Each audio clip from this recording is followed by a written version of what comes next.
All right, we're now talking about the third section of Chapter 16 on the senses with olfaction and gustation. For learning objectives for this section, you should be able to name the components of the olfactory receptors, discuss their mode of action, describe the olfactory pathways that relay sensory input to the brain, describe the structure and function of papillae to the tongue, discuss the structure and location of gustatory receptors, and describe the gustatory pathways that relay sensory input to the brain. Also describing the 5 types of tastes and explain the association of smell with taste.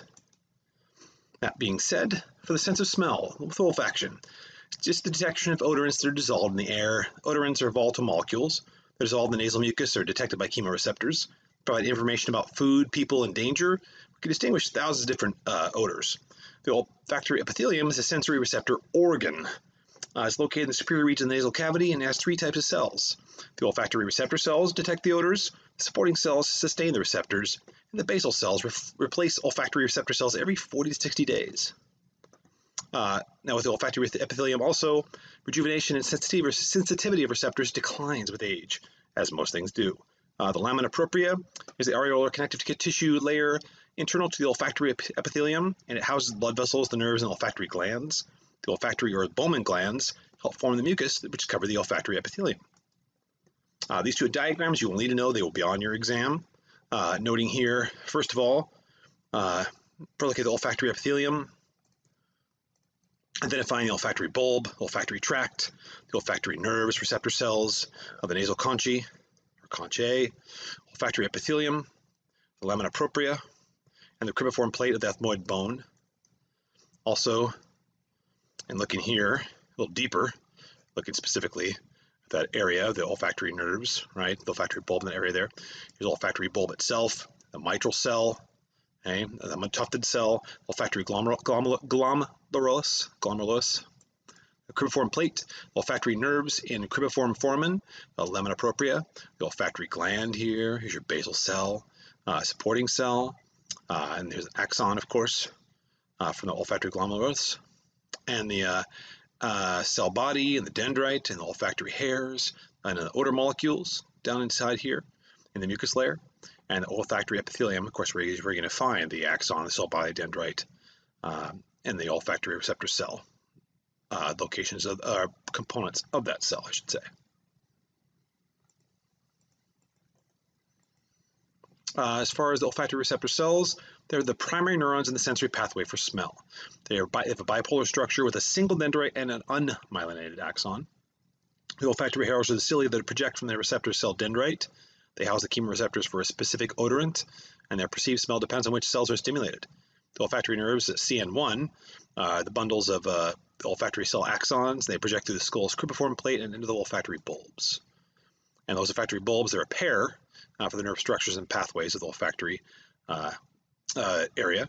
They are of the ends of the olfactory tracts. They're located in the brain's frontal lobes. There are olfactory nerve fiber synapse here with mitral cells and tufted cells, and they form connections with the olfactory glomeruli. The olfactory tracts are also paired. The axon bundles with mitral and tufted cells on the inferior frontal lobe surface. They project directly to the primary olfactory cortex and the temporal lobe, including the hypothalamus, the amygdala, and other regions.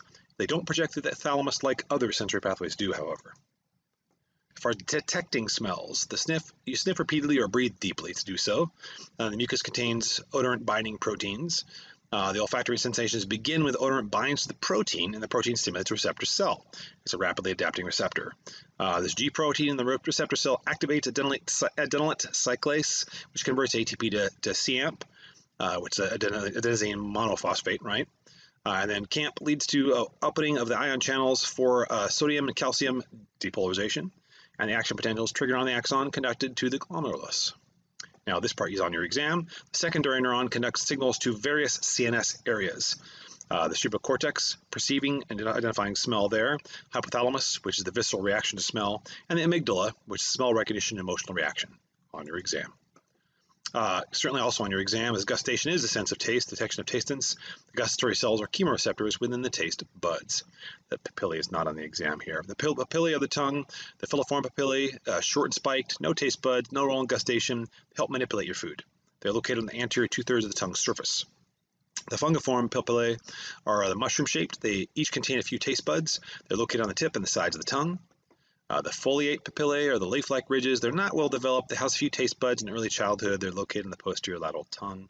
And the valate, or the circumvallate papillae, are the largest, least numerous. They contain most of the taste buds.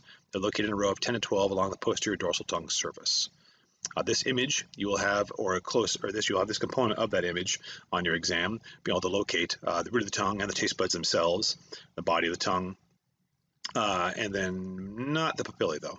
But you'll have to note the taste bud as it relates in this image here, these little taste buds here, okay?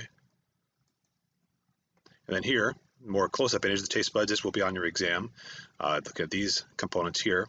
Taste buds are those onion-shaped organs that house the taste receptors. The gustatory cells, basically here, right? The receptor cells that detect taste live to 7 to 9 days. And you have your supporting cells, you can see here. Okay? The supporting cells, which basically sustain the gustatory cells themselves, and the basal cells, which are basically these guys here, are the neural stem cells that replace gustatory cells. But you'll have to identify gustatory cell, the gustatory microvillus, taste pore, the supporting cell, basal cell, sensory neuron, of course, right? And this is all within the stratified squamous epithelium of the tongue surface. And of course, this being the epithelium location itself, but this you're seeing a larger viewpoint of here.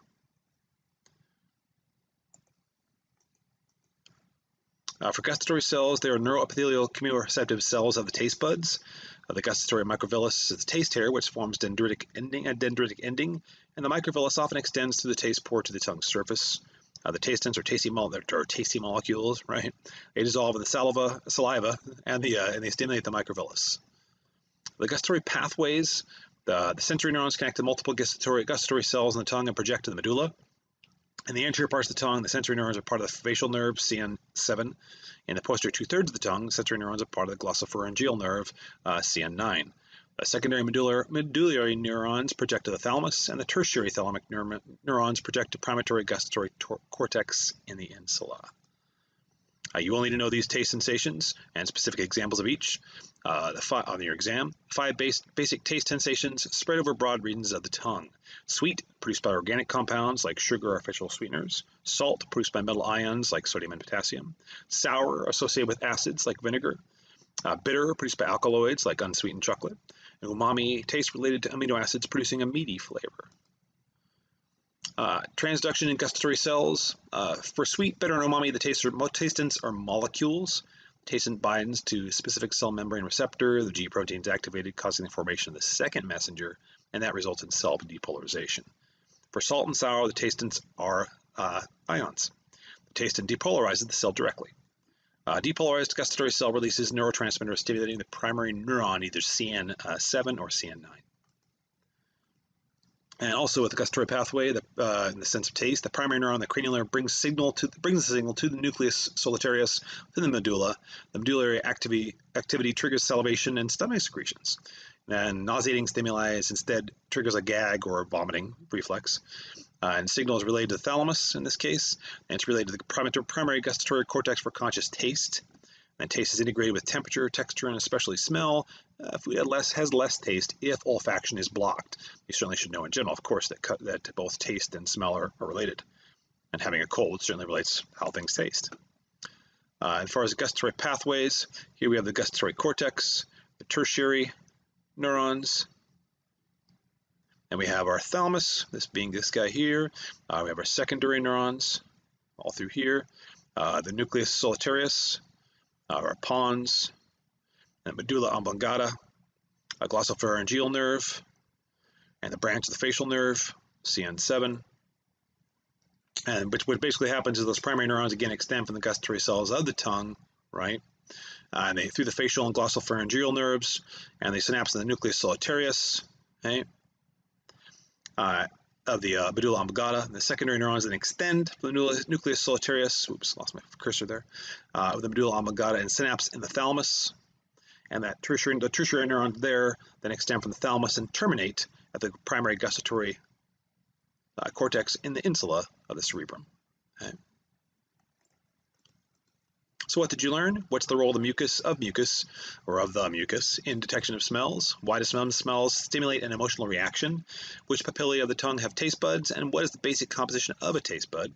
And what are the 5 basic taste sensations, and what is the specific stimulus detected by each? And that is section 16.3 on gustation and taste. We'll come back with visual receptors shortly.